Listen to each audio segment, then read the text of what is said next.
हाय दोस्तों, हेलो नमस्कार। आज के सेशन में आपका स्वागत है।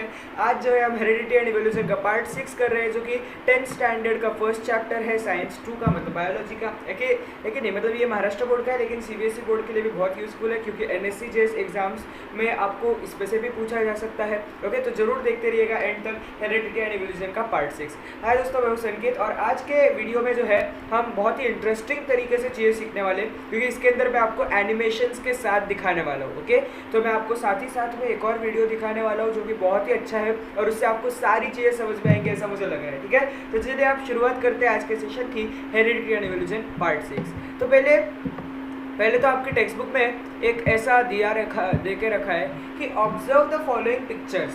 ठीक है, ऑब्जर्व एंड डिस्कस। अब देखिए, इनके बारे में कुछ आप चीज़ें बता सकते हैं। देखिए, फर्स्ट पिक्चर में हमें कुछ एनिमल्स की बोन्स पड़ी हुई दिखाई दे रही है। फिर सेकेंड पिक्चर में हमें एक एनिमल्स की जो बोन्स होती है ना, उन बोन्स का उस मिट्टी के अंदर इम्प्रेशन दिख रहा है, मतलब मिट्टी के अंदर उसका छाप उठा हुआ दिख रहा है, स्टैम्प जैसा।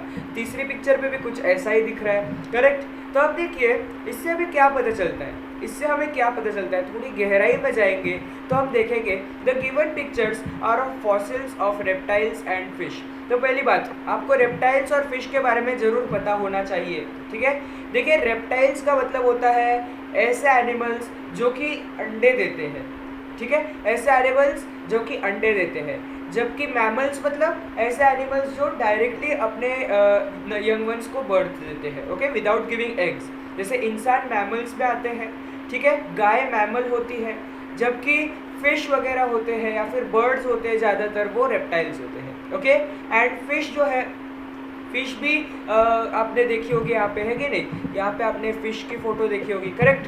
तो ये क्या है, फॉसिल्स है। ओके, फॉसिल्स क्या होते हैं? Fossils are the dead remains of plants and animals which existed in the past. मतलब पास्ट में, बहुत पुराने ज़माने में जो एनिमल्स और जो प्लांट्स रहा करते थे, उनके जो डेड रिमेन्स होते हैं, मतलब मरी हुई बॉडीज़ ही कह सकते हैं, या फिर उन मरी हुई बॉडीज़ का एक स्टैम्प, एक छापा उठा हुआ, उसे हम फॉसिल्स कह सकते हैं। ओके, नाउ समटाइम्स इम्प्रेशंस मतलब आपको बता दूं कि जो हम जो हमारी जो मिट्टी रहती है, उस मिट्टी के अंदर अगर एक एनिमल या प्लांट का एक बोन है, और वो बोन उसके ऊपर ऐसे आप थोड़ा सा दबा के रखोगे, तो क्या होगा, उसके अंदर एक उसका क्या कहते हैं, स्टैम्प टाइप का उड़ जाएगा, तो उसे हम इम्प्रेशन कहते हैं। तो ऐसे कई सारे इम्प्रेशंस अपने को देखने को मिलते हैं। So sometimes impressions of animals and plants are formed on mud which get converted into fossils at a later stage। मतलब शुरुआत में ये सिर्फ इम्प्रेशंस होते हैं, ये सिर्फ एक थप्पा होता है मड के ऊपर,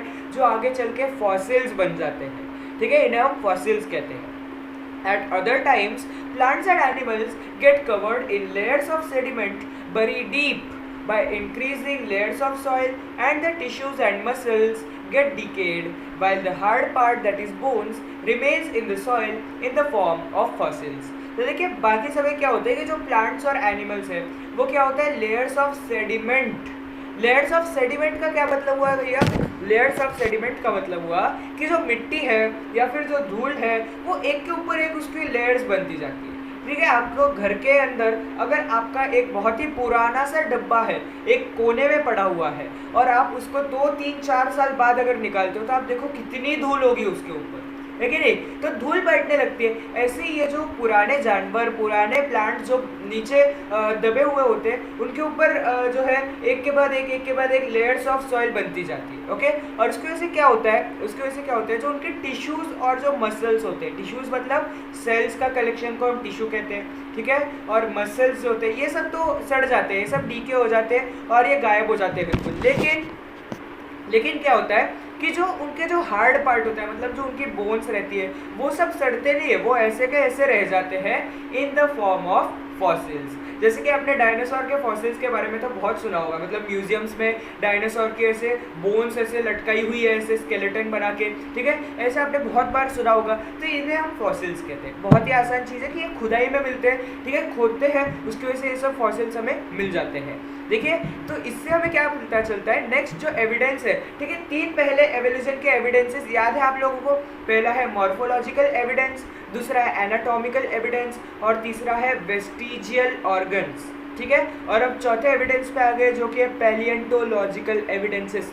अब पहली बार इतना बड़ा शब्द है उसको तोड़ेंगे, ठीक है। पैलिएंटोलॉजी, पैलिएंटोलॉजी का मतलब होता है एक ऐसी स्टडी जिसके अंदर फॉसिल्स को स्टडी किया जाता है, या सीधे सीधे बोल लो study of fossils is called as palaeontology, ठीक है। तो पैलिएंटोलॉजिकल एविडेंसेस का मतलब होता है कि जो पुराने ज़माने में जो फॉसिल्स वगैरह गाड़े हुए हैं उन सब की स्टडी जब करते हैं तब उसे हम पैलिएंटोलॉजिकल एविडेंसेस कहते हैं, ओके। अब देखिए क्या है, अब क्वेश्चन में arise in your mind that which organisms existed millions of years ago, मतलब लाखों करोड़ों साल पहले कौन से ऑर्गेनिजम्स रहते होंगे, ये तो आपने सोचा ही होगा कभी ना कभी। और ये सब हमें कैसे पता लगता है? अब आप कहोगे कि यार हमें ये तो पता है कि डायनासोर रहते थे, लेकिन ये हमें कैसे पता है? तो आपको ये भी पता होगा कि डायनासोर की बोन्स मिली है, डायनासोर के कुछ फॉसिल्स मिले हैं, इनकी वजह से हमें डायनासोर्स का पता चला है। Now this secret has been hidden in the earth, earth के अंदर अगर हम जाते हैं तब हमें सीक्रेट की तह तक पहुंचते हैं। Large number of organisms got buried due to disasters like flood, earthquake, volcano etc. मतलब बहुत सारे ऐसे ऑर्गेनिजम्स हैं जो कि बहुत सारी बाढ़ आई उसकी वजह से वो मर गए और नीचे वो दफन हो गए, मतलब बरी हो गए। फिर अर्थक्वेक आया, बहुत लोग मरे, नीचे दब गए। वोल्केनो आया, ऐसे बहुत सारी चीज़ें आई और उसकी वजह से बहुत सारे ऑर्गेनिजम्स जो है वो अर्थ के अंदर बरी हो चुके हैं, दफन हो चुके हैं। Remnants and impressions of such organisms remain preserved underground, मतलब ऐसे जो ऑर्गेनिजम्स है ना, इनके जो रेमनेंट्स मतलब बची कुची चीज़ें, ठीक है। रिमेन पता है ना, रिमेन क्या होता है, उससे रिलेटेड रेमनेंट्स मतलब बची कुची चीज़ें। एंड इम्प्रेशंस मतलब मैंने बताया थप्पा, okay, of their bones of such organisms remain preserved underground, ground के नीचे, हमारी ज़मीन के नीचे ये सब प्रिजर्व्ड है अभी तक। These are called fossils, इन्हें हम फॉसिल्स कहते हैं। देखिए डेफिनेशन याद रख लीजिएगा, okay. And study of fossils is an important aspect of the study of evolution, मतलब आपको एवोल्यूशन के बारे में पढ़ना है तो फॉसिल्स के बारे में तो पढ़ना ही पड़ेगा, ठीक है। अब हम एक बहुत ही क्या कहते हैं उसे, अजीब सी चीज़ पढ़ने वाले जो आपको फर्स्ट टाइम में समझ में ना आए, लेकिन आपके सारे डाउट्स क्लियर करूँगा, टेंशन मत लो। मैं खुद भी स्टूडेंट हूँ, मुझे भी डाउट आते हैं, तो इसलिए मैं आपके सारे डाउट्स क्लियर करने वाला हूँ, तो पूरा वीडियो एंड तक देखना। देखिए क्या है, कार्बन के बारे में ये सब कुछ, ओके। अब आपको पता होगा कि कार्बन जो है वो हर एक लिविंग ऑर्गेनिज्म में होता है, ओके। कार्बन जो है प्लांट्स में भी होता है, कार्बन जो है एनिमल्स में भी होता है, कार्बन इंसानों में भी होता है, हर जगह कार्बन प्रेजेंट है। और ये कार्बन इंपॉर्टेंट होता है बॉडी के लिए एक तरीके से। वो क्यों होता है वो सब चीज़ें हम बाद में पढ़ने वाले हैं हायर क्लासेस पे, बस इतना समझ लो भैया कि कार्बन जो है हम इधर से उधर करते रहते हैं। जैसे कि जो इंसान है वो कार्बन कहाँ से लाते हैं, तो प्लांट्स को खा के लाते हैं, ओके। इंसान हो, एनिमल्स हो, वो प्लांट्स को खा के अपना कार्बन लेते हैं, जबकि प्लांट्स जो है वो एयर से in the form of carbon dioxide या कार्बन लेते हैं, ठीक है। तो अलग अलग तरीके से कार्बन का कंजम्पशन होता है। सो कार्बन कंजम्पशन मतलब intake. So carbon consumption of animals and plants stops after death, and since then only the decaying process of C14 occurs continuously। तो देखिए क्या होता है कि जो कार्बन कंजम्पशन है, अब वो देखिए एक बार एक एनिमल या फिर प्लांट अगर मर गया तो उसके बाद वो कार्बन कहाँ से इंटेक करेगा, वो नहीं ले पाएगा, क्योंकि उसके बॉडी के सारे फंक्शंस बंद हो गए, तो वो खा भी नहीं पाएगा, वो सांस भी नहीं ले पाएगा, तो वो मर चुका है, इसलिए वो कार्बन और अंदर नहीं ले सकता। Then only the decaying process of C14 occurs continuously। अब देखिए क्या है, हमारे अंदर दो तरीके के कार्बन होते हैं, एक होता है C12 और एक होता है C14, ठीक है। एक होता है C12, एक होता है C14। अब देखिए इनमें फ़र्क क्या है, देखिए C12 जो है हमारा नॉर्मल कार्बन होता है। C12 में क्या क्या होता है, देखो 4 हमारे न्यूट्रॉन्स होते हैं और 4 हमारे इलेक्ट्रॉन्स होते हैं, ठीक है, और 4 हमारे प्रोटॉन्स होते हैं, ठीक है। तो 4 + 4 8, 8 + 4 12, इसे C12 कहते हैं, ठीक है। C12 में नॉर्मल रहता है, मतलब 4 न्यूट्रॉन, 4 प्रोटॉन और 4 इलेक्ट्रॉन्स रहते हैं उसके एक एटम में। जबकि C14 में क्या होता है कि जो हमारा नाइट्रोजन होता है ना, उस नाइट्रोजन का डिकम्पोजिशन हो जाता है और वो जो नाइट्रोजन है वो कार्बन में चेंज हो जाता है और उसे हम C14 कहते हैं, क्योंकि नाइट्रोजन जो है उसका एटॉमिक वेट 14 होता है, इसलिए कार्बन का यहाँ पे 14 हो जाता है। वो कैसे होता है वो हम वीडियो में देखने वाले हैं, आपको एक बहुत अच्छा वीडियो दिखाने वाला हूँ, ठीक है। तो आप देखते रहिए, तो समझ में आएगा आपको बात। दो चीज़ होती है, एक होता है C14, एक होता है C12। C12 नॉर्मल होता है और ये कभी भी सड़ता नहीं। अच्छा, यहाँ पे बोला है डीके। डीके मतलब आपको पता होगा कि सड़ना, लेकिन अब आप बोलोगे कि यार ये कार्बन कैसे सड़ेगा, कार्बन का एटम कैसे क्या सड़ सकता है, तो मैं आपको बता देता हूँ। C14 का एटम सड़ता है, इसका मतलब क्या है? इसका मतलब ये है कि जो C14 का हमारा एटम है ना, वो धीरे धीरे करके वापस नाइट्रोजन में चेंज हो रहा है। ओके तो पहले नाइट्रोजन से C14 बना था, अब वो C14 से वापस नाइट्रोजन में चेंज हो रहा है। समझ में आई बात? इतना आसान है, इसे हम डीकेइंग प्रोसेस ऑफ C14 कहते हैं। जबकि C12 तो एज इट इज रहेगा भैया, उसको क्या फर्क पड़ेगा, वो तो C12 का C12 ही रहेगा। ठीक है।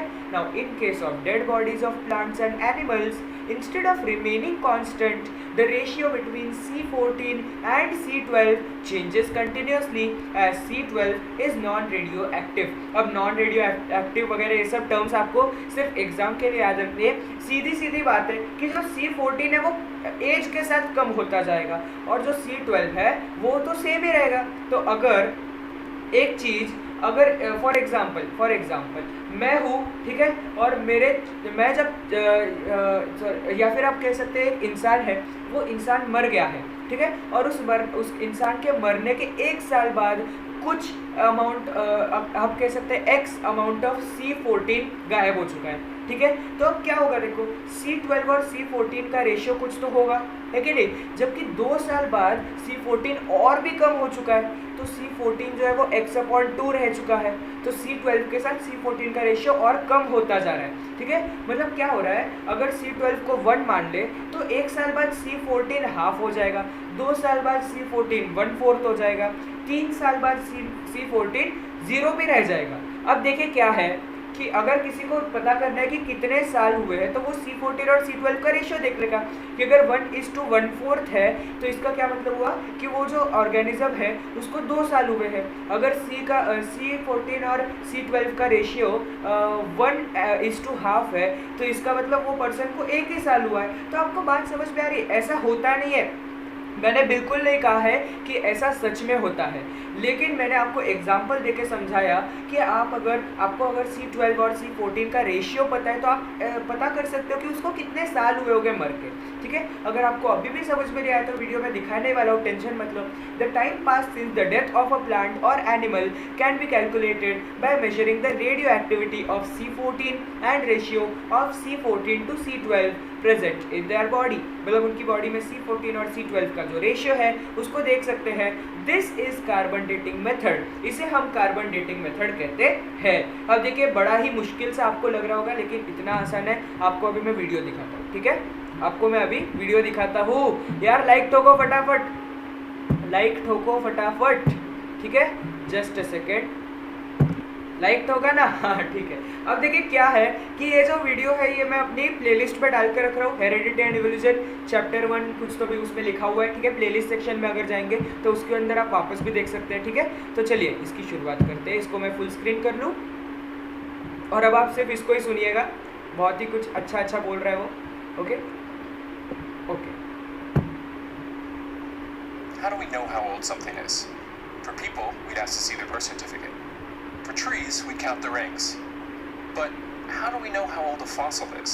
Fossils have their own internal clock. अब देखिए वो क्या कह रहा है कि अगर किसी इंसान की एज पता करनी है तो हमारे पास एक बर्थ सर्टिफिकेट होता है, उससे पता कर सकते हैं। अगर ट्रीज की एज पता करनी है तो फिर हम देख सकते हैं कि उसके अंदर जो रिंग्स है ना, अंदर कितनी रिंग्स है उसके हिसाब से होता है, राइट। लेकिन अगर एक मरे हुए जानवर की एज पता करनी है तो कैसे करेंगे?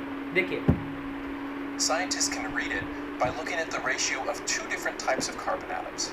Of course, every living thing is made of carbon. Plants grab carbon dioxide from the atmosphere and use it to form complex organic molecules. देखिए कार्बन डाइऑक्साइड होता है their plant carbon by eating these plants. और animals There's more plants than का one carbon form लेते of हैं। carbon. Most carbon atoms have 6 protons and 6 neutrons. We call this carbon-12. High up in the atmosphere, sometimes I am so sorry, मेरे से एक गलती हो गई थी, प्लीज़ मुझे माफ़ कर देना कि कार्बन एटम में, सॉरी मैं 4 बोल रहा था, वो गलत था। 6 न्यूट्रॉन्स और 6 प्रोटॉन्स होते हैं और उससे अपन एटॉमिक वेट निकालते हैं। जबकि जो नाइट्रोजन होता है उसके अंदर 7 न्यूट्रॉन्स एंड 7 प्रोटॉन्स होते हैं। ठीक है, अब क्या होता है देखो, cosmic rays hit nitrogen atoms. This creates carbon with 6 protons and 8 neutrons. We call this carbon-14. Carbon-12 and carbon-14 behave alike. But carbon-14 has one unique and important attribute. it's unstable. So once an C14 animal होता है वो unstable होता है, मतलब वो धीरे धीरे करके वापस नाइट्रोजन में तब्दील हो जाता है। dies, the carbon-14 in its body will start to go away. Every 5,000 एक बार मर गए कि वो कार्बन 14 जाने लगेगा। 730 years on average, about half of the carbon-14 atoms will decay into nitrogen. तो देखिए 5730 सालों में 5730 इयर्स में ऑन एन एवरेज आधे जो कार्बन C14 वाले एटम्स थे वो नाइट्रोजन बन जाएंगे, ठीक है। This is its half-life. After one देखिए क्या है, half-life, the animal जो will have about C14 है half the ना, amount of carbon-14 it started C14 with. उसकी हाफ लाइफ हो गई है After another और आप देख half-life, सकते हैं it कि will वो have about a quarter. कम होता जा रहा है। And after another अब उसकी half-life, और it will have हो about गई an है eighth. और कम हो गया By और contrast, कम the हो amount गया, of carbon-12 it has in its body will stay the same. By लेकिन measuring the ratio C12 तो of सेम ही रहने वाला है। carbon-14 तो to ग्रीन जो है वो carbon-12, C12। we can measure how many thousands अब of आप years देख have सकते passed हैं, since the एक animal सेकेंड died. पॉज हो जा रहे हैं, हाँ ठीक है।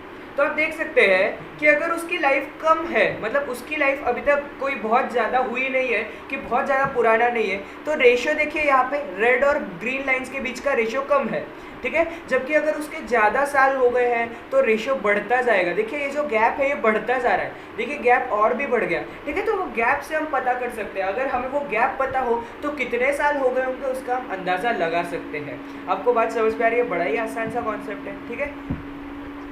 Carbon dating works for fossils up to about 60,000 years old. For older fossils, scientists use unstable elements that have much longer half-life. 60,000 सालों तक अपन पीछे के जो भी एनिमल्स एंड प्लांट्स हैं मरे हुए, उनका हम निकाल सकते हैं कार्बन डेटिंग मेथड से। For Scientific American's Instant Egghead, I'm Michael Moyer. तो आपको बात समझ में आ गई? इतनी आसान सी साइंस है, इसमें कुछ भी रॉकेट साइंस तो है ही नहीं बिल्कुल भी, ठीक है। So I hope it is clear to all of you. चलिए अब थोड़ा सा आगे बढ़ते हैं, हमारी थ्योरी भी है ना, क्योंकि हम सिर्फ साइंस समझ के नहीं देख सकते। ओके, सो अगर अच्छा लगा हो तो यार लाइक दबाओ, ठीक है, फटाफट। अब देखिए, the time passed since the death of a plant, अच्छा ये तो हो गया। इट इज़ यूज्ड, यहाँ पे आ गया हूँ मैं, okay. It is used in palaeontology and anthropology for determining the age of human fossils and manuscripts. तो ये कहाँ का इस्तेमाल होता है? पैलियोंटोलॉजी में इस्तेमाल होता है, पहली बात, मतलब फॉसिल्स की एज पता करने के लिए।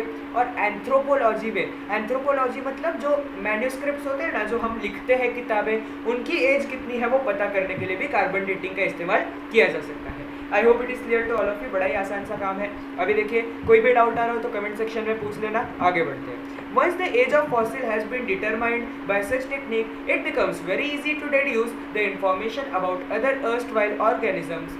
It seems that vertebrates have been slowly originated from invertebrates. तो अभी देखिए, एक बार एक फॉसिल की एज हमने डिटरमाइन कर ली, तो उसके बाद क्या होता है कि उसके आसपास के जो ऑर्गेनिजम्स होंगे उनकी एज भी पता करना बहुत ही आसान हो जाता है। और आज तक जो रिसर्च हुई है उससे ऐसा लगता है कि जो वर्टिब्रेट्स है, मतलब जिनके पास एक सीधी कमर है, एक सीधा उनका बैकबोन है, वो कहाँ से ओरिजिनेट हुए? इन वर्टिब्रेट्स से ही। मतलब क्या है, पहले इंसान जो है उसकी कमर ऐसी टेढ़ी हुआ करती थी, कमर एक्चुअली कमर नहीं कहना चाहिए, क्या कह सकते हैं हम इसे, पीठ उनकी टेढ़ी हुआ करती थी, जबकि वो धीरे धीरे करके स्ट्रेट हो गई, ठीक है। तो उसे हम कहते हैं इन वर्टिब्रेट्स से वर्टिब्रेट्स में हम तब्दील हुए हैं, ठीक है, ऐसा कह सकते हैं। फ्रॉम कार्बन डेटिंग हमने पता किया है। I hope it is clear to all of you, ठीक है। अब देखिए क्या है, यहाँ पे आपको एक इसके अंदर दिया हुआ है टेक्स्ट बुक में कि ये सीनोजोइक एरा है, ये मेसोजोइक एरा है, ये पैलियोजोइक एरा है। इसका क्या मतलब हुआ कि जो सबसे पुरानी जो चीज़ है वो सबसे नीचे होगी, ठीक है, और ये जो सबसे पुरानी चीज़ है वो पैलेजोइक एरा में आती है। ओके, तो ये सबसे पुराना एक एरा है। एरा मतलब एक लाइफ स्पैन है, या फिर आप कह सकते हैं इस साल से लेकर इस साल के बीच में जो पीरियड रहता है उसे हम एरा कहते हैं, ठीक है। तो ये पैलियोजोइक एरा जो है वो सबसे पुराना एरा है, और उसके बाद मेसोजोइक एरा आया, फिर उसके बाद सीनोजोइक एरा आया। ओके, समझ में आई बात आपको? तो देखिए, सबसे पुराने एनिमल्स जो हमें मिले हैं वो है स्नेल्स और स्टारफिश, फिर उनके बाद और भी फिशेस मिली है। अब देखिए क्या है, पिसेस, पिसेस यहाँ पे आना चाहिए था। पिसेस मतलब फिश का नाम, ठीक है। फिश को हम पीसेस कहते हैं in some language, I think Greek भाषा में, ठीक है। तो देखिए पीसेस मतलब फिश जो है वो हमें यहाँ पे मिली है। तो सबसे पुराने एनिमल्स में हमें यहाँ पे सी के, ओशन के क्रीचर्स मिल रहे हैं, इसलिए हम ऐसा कहते हैं कि जो लाइफ है वो ओशन से शुरू हुई होगी, ठीक है। फिर उसके बाद एम्फीबिया मिले। एम्फीबिया मतलब जो ज़मीन पे और पानी में दोनों तरफ रह सकते हैं, जैसे कि फ्रॉग्स है, फिर क्रोकोडाइल्स है, ठीक है। ये सब पैलियोज़ोइक एरा के है ऐसा लगता है। फिर उसके बाद रेप्टाइल्स मिले। रेप्टाइल्स मतलब जो अंडे देते हैं, जैसे कि स्नेक्स हो गए, डायनासोर हो गए, ये सब अंडे देते थे। और उन रेप्टाइल्स के बाद हमें मैमल्स मिले हैं, ठीक है। उन जैसे कि रैबिट हो गए या फिर बर्ड्स हो गई कुछ, ठीक है। कुछ कुछ बर्ड्स है जो मैमल्स आती है, ठीक है। तो आपको बात समझ गई। पहले हमें इनवर्टिब्रेट्स मिले, मतलब जिनकी एक बैकबोन नहीं हुआ करती थी। उनके बाद हमें रेप्टाइल्स मिले, उनके बाद हमें मैमल्स मिले। I hope it is clear to all of you, ठीक है। चलिए आगे बढ़ते हैं। इंट्रोडक्शन टू साइंटिस्ट है एक, ठीक है, फटाफट देख लेते हैं। Carbon dating method is based upon the radio active DK of naturally occurring C14 and is developed by Willard Libby, ठीक है। तो ये साइंटिस्ट का नाम था विलर्ड लिबी, और इन्होंने radio active DK of naturally occurring C14, इसका क्या मतलब हुआ? देखिए डीके इन द सेंस सड़ना, लेकिन सड़ना मतलब यहाँ पे रेडियो एक्टिवली सड़ना, मतलब रेडियो एक्टिवली उसका जो रेडियो एक्टिव मतलब क्या है, उसका जो एटम का स्ट्रक्चर है वो बदल रहा है, ठीक है। सिंपल सी बात है, C14 का स्ट्रक्चर बदल के वो नाइट्रोजन में तब्दील हो जाता है, इसे हम कहते हैं radio active decaying of the C14। और ये किसने पता लगाया था? विलर्ड लिबी ने। किसने? विलर्ड लिबी ने। He has been awarded with the Nobel Prize in 1960 for this invention. इस इन्वेंशन के लिए उन्हें 1960 का नोबेल प्राइज मिला था। The age of materials determined by this method are published in the journal Radiocarbon. तो देखिए रेडियोकार्बन नाम की एक किताब आई थी, ठीक है। हम जर्नल कहते हैं जो कि साइंटिफिक जो किताबें होती हैं उसे हम जर्नल कहते हैं। तो देखिए रेडियोकार्बन नाम की एक जर्नल आई थी और उसके अंदर ये क्या क्या बताते थे ये सब उसके अंदर छापा गया था, okay. I hope it is clear to all of you. Oh sorry, ये कहाँ पे आ गए? अभी तो काफ़ी कुछ बचा है, ठीक है। चलिए नेक्स्ट मेथड पे पहुँचते हैं जो कि है कनेक्टिंग लिंक्स। कनेक्टिंग लिंक्स का मतलब, अब ये थोड़ा सा कॉम्प्लिकेटेड लग सकता है लेकिन इतना आसान चीज़ है ना कि मैं आपको बता नहीं सकता। देखिए अब यहाँ पे इसको ऑब्जर्व करके तो आपको ज़्यादा कुछ समझ में नहीं आएगा, आई डोंट थिंक, ठीक है। एक है डकबिल प्लैटिपस, एक है लंगफिश, एक है पेरिपैटिस, ये तीनों ऑर्गेनिजम्स हैं। अब इनको देखकर आपको कुछ भी समझ में नहीं आएगा, मुझे तो नहीं लगता, ठीक है। तो इसलिए मैं सीधे सीधे एक्सप्लेनेशन के पार्ट पे चलता हूँ। एक सेकेंड दीजिए, ओह सॉरी फॉर दैट, एक ही सेकेंड दीजिए, ठीक है। तो हम थोड़ा एक्सप्लेनेशन पे चलते हैं। तो देखिए क्या है, some plants and animals show some morphological characters by which they are related to two different groups, hence they are called as connecting links। तो क्या होता है कि कुछ ऐसे प्लांट्स होते हैं फिर कुछ ऐसे एनिमल्स होते हैं जो कि कुछ ऐसे मॉर्फोलॉजिकल कैरेक्टर्स दिखाते हैं। मॉर्फोलॉजिकल का मतलब होता है related to the structure of our human body या फिर structure of the body of the organism. तो ऐसे कैरेक्टर्स होते हैं जो कि दो अलग अलग ग्रुप से हम रिलेट कर सकते हैं और इसे हम कनेक्टिंग लिंक्स कहते हैं। कनेक्टिंग लिंक मतलब तो आपको पता होगा कि दो चीज़ों को ज्वाइन करने वाला, चेन जैसा कह सकते हैं हम, ओके। एंड दोनों चीज़ों को कनेक्ट करने वाला, सो इन्हें हम कनेक्टिंग लिंक्स कहते हैं। कि एनिमल्स या फिर प्लांट्स जो कि एक टाइप के भी है दूसरे टाइप के भी है, मिक्स है, उसे हम कह सकते हैं कनेक्टिंग लिंक्स, ठीक है। अब देखिए फॉर एग्जांपल, पहला एग्जांपल हम ले सकते हैं पेरिपैटिस का। देखिए अगर आपको क्वेश्चन पूछा जाए कि right A short note on connecting links, तो ये मैंने यहाँ पे देखे रखा है, ये ही लिखना, ठीक है। आपको आउट ऑफ मार्क्स मिलेंगे, देखना, ठीक है। देखिए क्या है, peripatus is the connecting link between two different groups, annelida and arthropoda, ठीक है। तो दो different arthropoda, I am so sorry, तो दो ग्रुप्स हैं एनेलिडा एंड आर्थ्रोपोडा और इनके बीच में का कनेक्टिंग लिंक क्या है? पेरिपैटिस है, ठीक है। आपको बात समझ में आई? अब ये क्यों है? It shows annelid like characters such as segmented body, thin cuticle and parapodia like organs. अब देखिए क्या है, एनालिडा और एंथ्रोपोडा होता क्या है मैं बताता हूँ, ठीक है। एनालिडा मतलब ये वाला, एंथ्रोपोडा मतलब ये वाला, ठीक है। अब देखिए क्या है, अगर हम एनालिडा की बात करें तो उसके अंदर आपको क्या दिखेगा? बॉडी के ऊपर ऐसे स्केल्स है। मैं थोड़ा अलग कलर ले लेता हूँ, एक सेकेंड रुकिएगा, तो दिखेगा ना आपको। तो देखिए इसकी बॉडी पर है ना ऐसे छोटे छोटे स्केल्स होते हैं, ठीक है। और बीच बीच में ऐसे ऐसे ऐसे ऐसे डिवाइडेड होती है इसकी बॉडी, ठीक है। ऐसे ऐसे डिवाइडेड होती है। अभी आपको दिख रहा होगा, वीडियो में नहीं दिख रहा होगा मुझे नहीं पता, लेकिन ऐसा होता है। प्लस दूसरी चीज़ अभी इसके अंदर दिखाई देती है कि इसके छोटे छोटे ऐसे पैरापोडिया लाइक ऑर्गन्स निकले हुए होते हैं। इसका क्या मतलब हुआ पैरापोडिया लाइक ऑर्गन्स का मतलब होता है कि इसके जो छोटे छोटे ऐसे पैर जैसे स्ट्रक्चर दिख रहे हैं ना, जो फ्लेक्सिबल होते हैं, इन्हें हम पैरापोडिया लाइक ऑर्गन्स कहते हैं। ठीक है, अब देखिए इसके अंदर जो पेरिपेटस होता है, इस पेरिपेटस के अंदर भी हमें ये सब चीज़ें दिखती है। पेरिपेटस के अंदर भी ऐसे डिविजन्स दिखते हैं। इसके अंदर तो आपको नहीं दिख रहे होंगे, लेकिन अगर आप टेक्स्ट बुक में देखें तो आपको ये डिविजन्स भी दिखेंगे, आपको ये पैरापोडिया लाइक ऑर्गन्स भी निकले हुए दिखेंगे। ठीक है, तो अलग अलग चीज़ें इसके अंदर हमारे एनालिड जैसे तो दिख ही रही है। उसी के साथ साथ तीसरी चीज़ हमें क्या बोली थी, थिन क्यूटिकल, मतलब उसकी जो स्किन है ना, उसकी जो स्किन है वो पतली है। जबकि it also shows arthropod like characters such as tracheal respiration and open circulatory system। इसका क्या मतलब हुआ कि जो हमारे दूसरा ग्रुप है आर्थ्रोपोडा, इस आर्थ्रोपोडा के अंदर भी कुछ कैरेक्टर्स होते हैं, जैसे कि ओपन रेस्पिरेटरी सिस्टम। ठीक है, ओपन सर्कुलेटरी सिस्टम का मतलब होता है कि उसके अंदर वेन्स वगैरह का बहुत बड़ा एक नेटवर्क नहीं होता है, वो डायरेक्टली सर्कुलेशन होता है। या फिर ट्रेकियल रेस्पिरेशन कह सकते हैं कि जो उनका जो रेस्पिरेटरी सिस्टम होता है उसके अंदर ऐसे ट्रेकिया होता है, फिर उस ट्रेकिया को ऐसे डिवीजन होता है इनटू लंग्स। ठीक है, तो ये भी देखने को मिलता है। तो देखिए दोनों चीज़ें जो है कॉमन दिख रही है, इसलिए हम इसे कनेक्टिंग लिंक मानते हैं बिटवीन एनेलिडा एंड आर्थ्रोपोडा। और ये क्या इंडिकेट करते हैं कि जो पेरिपेटस है, उस पेरिपेटस का ही दो अलग अलग तरीके से इवोल्यूशन हुआ और उससे एनेलिडा और एंथ्रोपोडा बन गए। क्या आपको बात समझ में आई? ठीक है, बड़ा आसान है। चलिए नेक्स्ट एग्जाम्पल देखते हैं, जो कि है द डक बिल्ड प्लैटिपस। अच्छा, इसे पहली बात तो इसे प्लैटिपस कहते हैं, आपको याद रखना है। दूसरी चीज़ इसे डक बिल्ड क्यों कहते हैं, क्योंकि डक जैसी चोंच है ना उसकी ऐसी। ठीक है, उसे हम डक बिल्ड प्लैटिपस कहते हैं। अब क्यों कहते हैं? It is a connecting link between mammals and reptiles. मतलब जो डक बिल्ड प्लैटिपस होता है वो मैमल्स और रेप्टाइल्स के बीच में कनेक्टिंग लिंक है। अब ऐसा क्यों है? It shows similarity with mammals due to the presence of mammary glands and hairs. मतलब क्या है, देखो मैमल्स के अंदर ना मैमरी ग्लैंड्स होते हैं। मैमरी ग्लैंड्स मतलब जैसे अगर आप गाय का दूध निकालते हो, वो गाय का दूध कौन से ग्लैंड से आता है? मैमरी ग्लैंड्स में से आता है। ओके, तो वो एक मैमल्स का एक ये है ना, क्या कहते हैं, मैमल्स का कैरेक्टरिस्टिक है। ठीक है, एक और बार बता रहा हूँ, मैमल्स मतलब जो डायरेक्टली यंग वंस को बर्थ देते हैं, जबकि रेप्टाइल्स का मतलब वो जो अंडे देते हैं। ठीक है, तो देखिए मैमल जैसा एक कैरेक्टर दिख रहा है कि इनके पास मैमरी ग्लैंड्स है। गाय दूध दे सकती है, राइट, लेकिन बर्ड्स दूध नहीं पिला सकते अपने यंग वंस को। लेकिन it Lay's eggs like reptiles, reptiles जैसे तो अंडे भी देता है।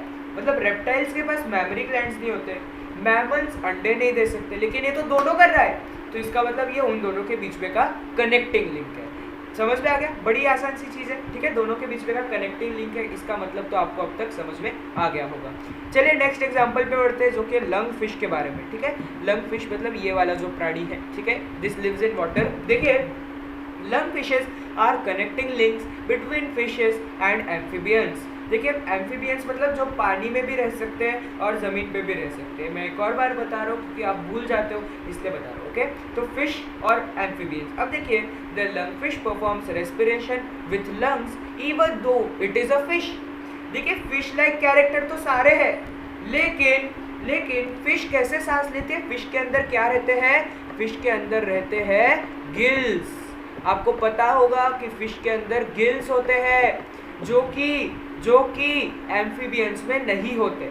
ठीक है, और एम्फीबियंस में अपना जो लंग्स रहते हैं ना, लंग्स एम्फीबियन में दिखते हैं, जबकि फिश के अंदर गिल्स होते हैं। लेकिन लंग फिश में तो लंग भी दिख रहे हैं और फिश भी दिख रही है, इसलिए तो इसका नाम लंग फिश है। समझ में आई बात आपको? देखिए lung fish though a fish, भले ही एक फिश है, breathes air, I am so sorry, lung fish though a fish breathes air through its lungs. मतलब भले ही एक फिश है, लेकिन जो इसके रेस्पिरेशन ही लंग्स से होते हैं। These organisms point strongly to the fact that mammals have evolved from reptiles and amphibia from fishes. ठीक है, तो पहली बात तो हमने देख लिया कि जो मैमल्स है वो रेप्टाइल्स से आए होंगे, ये आपको प्लैटिपस से समझ में आता है। जबकि जो एम्फीबियंस है, मतलब जो ज़मीन पर और पानी में दोनों में रह सकते हैं, वो फिशेस से आए होंगे। ये आपको लंग फिश के एग्जाम्पल से समझ में आ गया होगा। I hope it is clear to all of you. ठीक है, और भी एक एग्जाम्पल है मेरे पास। ठीक है, और गुड टू नो है क्योंकि ये CBSE बोर्ड को दिया हुआ है, आपको नहीं दिया हुआ है।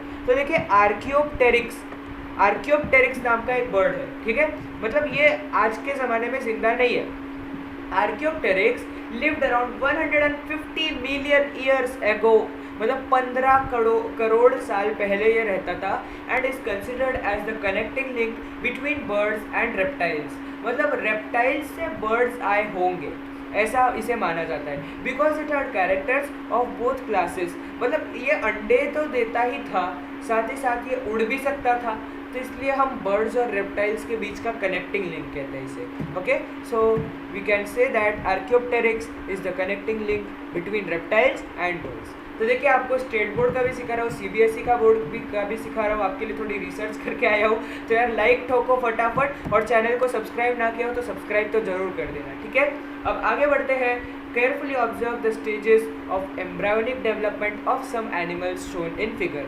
अब देखिए क्या है, पहली बात एम्ब्रायो का क्या मतलब होता है। एम्ब्रायो का मतलब होता है कि जब कोई ऑर्गेनिज्म मम्मी के पेट में होता है तब उसे हम एम्ब्रियो कहते हैं। एम्ब्रियो कह लो, एम्ब्रायो कह लो, ठीक है। तो अब देखिए यहाँ पे एम्ब्रायोनिक डेवलपमेंट के बारे में बताया गया है, मतलब ये पेट के अंदर ही कैसे डेवलप होते जाते हैं उसके बारे में बताया गया। ओके, मतलब जो हमारा जो फर्स्ट यहाँ पे ये फिश का है, ये सैलेमेंडर का है, ये अलग अलग प्राणी है, ये टॉर्टोइज का है, ये चिक का है मतलब हेन का, फिर ये हॉग का है, हॉग मतलब एक टाइप का पिग रहता है, वाइल्ड पिग, फिर ये काफ का है, काफ मतलब गाय का बच्चा, this is of rabbit and this is of humans, ठीक है।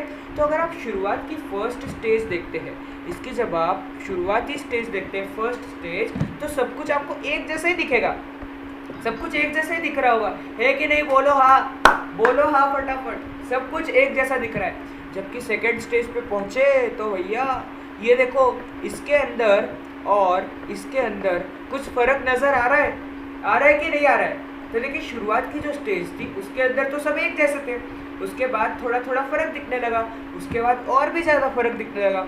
तो इससे आप क्या अंदाज़ा लगा सकते हो कि इसके अंदर जो है जनरेशन बाय जनरेशन तो फर्क आ रहा है, लेकिन शुरुआत में ये सब एक जैसे है, इसका मतलब इनका ओरिजिन एक हो सकता है, ठीक है। ये एक जगह से आए हैं, ये एक ऑर्गेनिज्म से के एवोल्यूशन से बने हैं, ठीक है। ये अपने को इससे समझ में आता है, ठीक है। बस ये सेशन खत्म होने वाला, टेंशन मत लो, 5 मिनट का बात और है, ठीक है। तो इसे हम कहते हैं एम्ब्रायोलॉजिकल एविडेंसेस। एम्ब्रायोलॉजी मतलब एम्ब्रियो का जो स्टडी होता है ना, ठीक है, उसे हम एम्ब्रायोलॉजी कहते हैं, ठीक है। अब देखिए comparative study of embryonic developmental stages of various vertebrates मतलब बैकबोन वाले, याद रखना।